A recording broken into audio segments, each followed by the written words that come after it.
You've got to see the future finished in advance. You've got to put in the long hours and put up with the setbacks and the disappointments.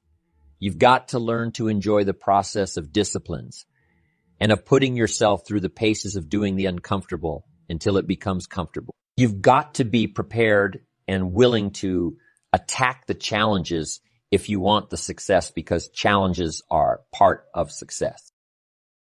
Now that may sound like a full menu of activities, but let me assure you that the process of going from average to fortune isn't really all that difficult. Thinking about it is the difficult part. Anticipating all the effort and the changes and the disciplines is far worse in the mind than in reality.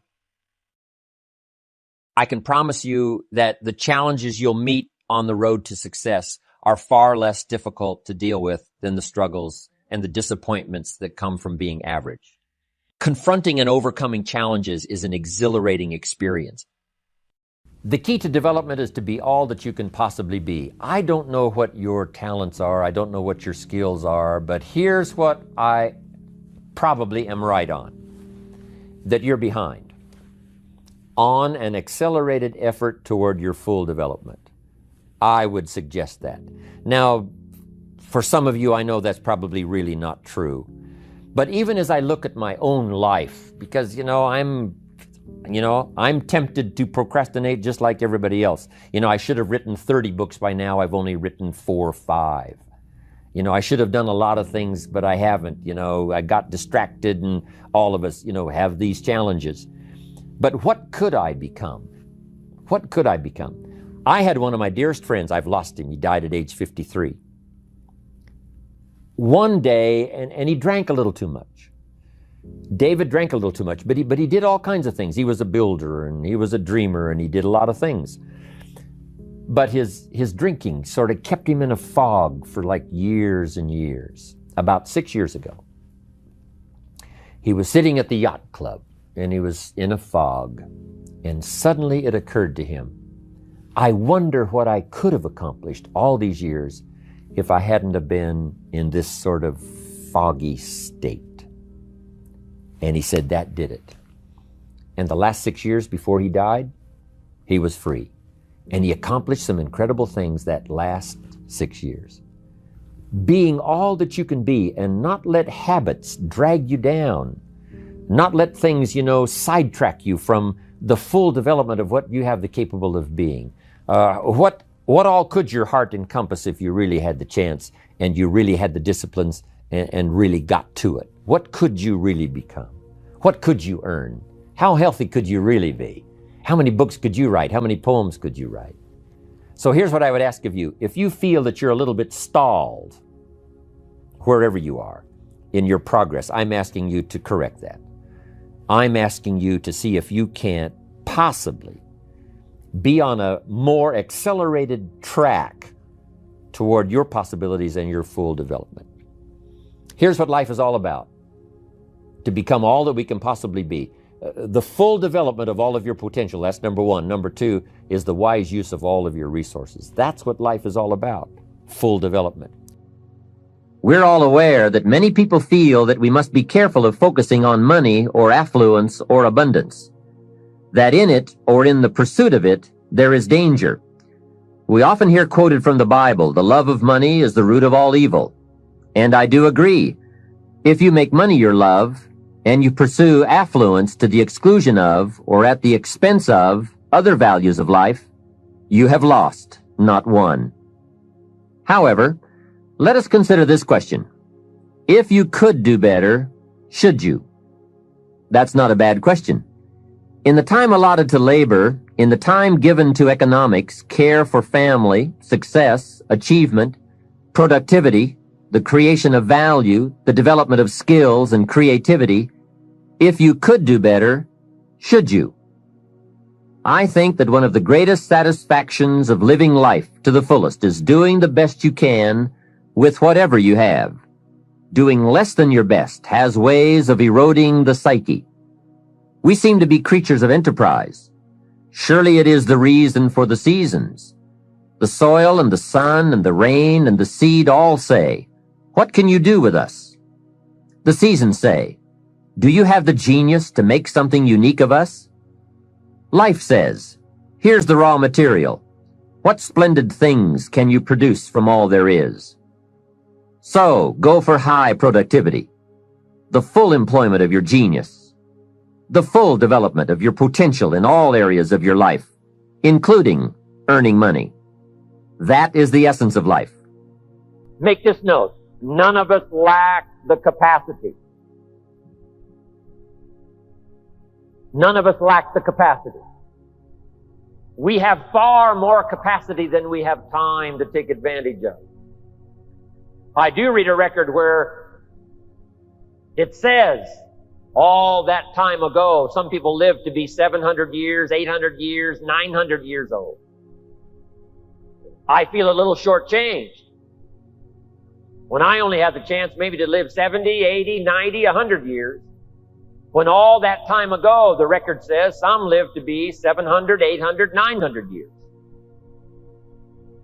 It seems like it would take 7 or 8 or 900 years to tap the full extent of our capacity, let alone 70, 80, 90, 100 years. But here's what I'm asking you to do. Get busy. You've got more brain power than you've used so far. You've got more potential than you've used so far. You've got more strength than you've possibly used so far. No telling how many languages you can learn. No telling how far you can go. No telling how strong you can get until you get busy working on yourself and see if you can't tap all of your full potential. People might have put you down in the past. I'm telling you, those days are over. People that have told you you're too short. People that have told you you're too tall, you're too old, you're too young. I'm telling you, the old idea about your limitations of the past, those days are gone forever. Mr. Schoff only went to the 8th grade in school, so we put things in very simple language. He said, Mr. Rohn, if you're 25 years old and you're an American male and you've been to high school and 1 year of college and you're not at least a third of your way towards your fortune, he said, isn't something wrong?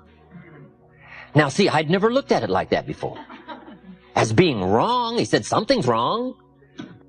And he said, there's nothing wrong with the country and nothing wrong with the companies and there's nothing wrong with the banks and the money, but there's something wrong with your plan. There's nothing wrong with you, but there's something wrong with your thinking, something wrong with your plan. You bought the wrong story. You bought the wrong formula. And it's easy to wind up a nice person and broke. It's easy to wind up sincere and poor. I'm telling you, you can be sincere and poor, and you can work hard and be poor if you buy the wrong formula, buy the wrong plan. You didn't add up the percentages. You never took out the calculator. You never counted the cost, as an ancient phrase says. Now, see, that kind of blunt, straight language really helped to uncover where my problem lied. Let me give you one of the most clear formulas he gave me that helped to change my life. We deal in what we call basics in one of my lectures. Basics, fundamentals. And there's just a few fundamentals. And there aren't any new fundamentals. You got to beware of somebody who says, I got a new fundamentals. And no, fundamentals are old. Here's one of the greatest of basics and fundamentals. It comes from an ancient Bible phrase. Here's what it says. Whatever you sow, you will reap. We call it simply the law of sowing and reaping. Right? Simply put, the law of sowing and reaping. Now then, Mr. Schoff said to me, Mr. Rohn, there's another way to quote this law that may very well help to discover where the problem lies. I said, okay, I'm ready. Here's what he said. It's also quoted like this. Whatever you reap is what you've sown. I thought, wow, I never thought about that. Now there went my list of all the things I blamed for my current circumstances. If you don't like the crop, who do you look up? Answer, whoever planted it. And where do you find who planted your crop? Answer, in the mirror. That's where you go come fall, come harvest time. You go to the mirror, and if necessary, you say, a few skinny carrots? I got to be unimpressed. Where were you last spring? Asleep. Didn't you read the books? Did you break your hoe? This is talking straight. This is telling it like it is. I asked the question last night, am I reading enough books or am I not? If I engage in my current financial practices, will it take me toward the fortune I would wish for in the next 10 years or will it not? If I keep up my current health practices, Will I have the vitality and the health and the vigor to do all the things I want to do 5 years from now? Will I or won't I? Are my current practices taking me where I would really like to go, or have I been kidding myself for quite some time? I had a day just before I met Mr. Shoaff called Do Not Kid Myself Anymore Day. Here's where I am after 25 years. Here's what I've got. There's no use Mickey Mousing with the numbers. There's no use trying to stretch it. There's no use trying to excuse it. There's no use trying to paint it some phony color. Let's tell it like it is. Because it's the truth that starts the freedom mechanism working. It's the truth that starts to relieve the mind of all the guilt and all the excuses and get right down to where it is. When I finally discovered that the government wasn't my problem and that prices weren't my problem and that it wasn't the company and it wasn't company policy and it wasn't my negative relatives and it wasn't the weather and it wasn't the economy and it wasn't the community, when I finally discovered it was me, we call that trauma. Now, after I had passed through the trauma of discovering that it was me and not all the other things I'd blamed all those years, when I finally went through the trauma, now suddenly it dawned on me, hey, if it's me, I can do something about that right away. And then I started getting excited after my trauma had passed. The only change that is really going to dramatically affect your life is you. Mr. Shoaff said to me, Mr. Rohn, if it isn't going well for you, you don't say, what's wrong out there? You say, what's wrong in here? There's a Black Heritage spiritual that says, it's not my mother nor my father. It's not my brother nor my sister. It's me. What a revelation. But once you find out it's you, that's something you can go to work on this very day. You can start to make a new stretch today. You can start reading some new books today. You can sign up for some new classes today. You can start engaging in constructive thinking today. You can make some life-changing decisions today. See, you don't ever have to be the same again after this evening, only by choice. Now, this is called dealing in straight talk. See, I used to blame everything outside. And then let me give you a little philosophy that helped turn my life around. For your notes, here it is. It's not what happens that determines the quality or the quantity of your life. It's not what happens. And the reason is because what happens to about everybody. No different. The sun went down on all of us last night. A common event, a happening. And I found out that the same things can happen to two different people. One gets rich and one stays poor. Why is that? It's because it's not what happens, but rather it's what you do that changes everything. So that's a key phrase. It's not what happens, it's what you do. What happens is about the same. You might put that in parentheses here. Same. What people do, that's what's different. Somebody says, yeah, but you don't understand the disappointments I've had. Come on. Everybody's had their share. Disappointments are not special gifts reserved for the poor. Everybody has them. The difference is what you do about it. So here's one of the key questions of the evening. Starting tomorrow, what are you going to do that'll make a change in your life's direction? Good question. What are you going to do starting tomorrow that'll make a difference? Now, see, if you don't do something starting tomorrow that'll make a difference, guess what? It's going to be the same. And see, that way you can guess what the next 5 years are going to be like. Look at the last 5. Because the next 5 are going to be like the last 5 unless you, major key, tomorrow, change it all. Or change a little, or change something, or don't change. It's choice time. You can do whatever you want. But it's nice to know any day you wish you can change your whole life. What can you do starting tomorrow that'll make a difference? Good question. What can you do with economic chaos, massive disappointment? What can you do with a broken heart? What can you do when it won't work? Good question. So if I had a word with you tonight, one-on-one, just you and me, I think my personal advice to you would be, this year, 1981, reach down inside of you and come up with some more of those remarkable human gifts. They're there, waiting to be utilized.